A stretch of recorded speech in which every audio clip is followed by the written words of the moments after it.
Magandang araw po sa inyong lahat mga kababayan at ganito po tayo mag-ayos ng washing machine. Ito, sobrang dumi niyan. Tingnan niyo po. Yan.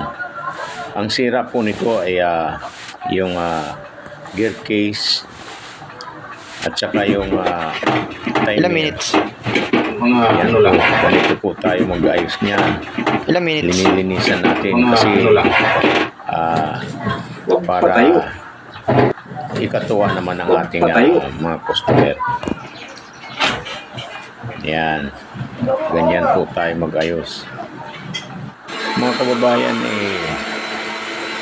kung ano lang ang sinabi na presyo, yun lang naman ang ibibigay nyo.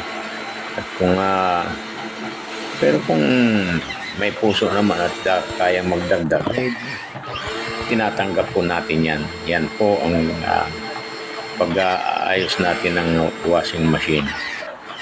Kahit kahit ang dryer. Kaya sa inyo mga kababayan, maraming salamat po sa inyong lahat.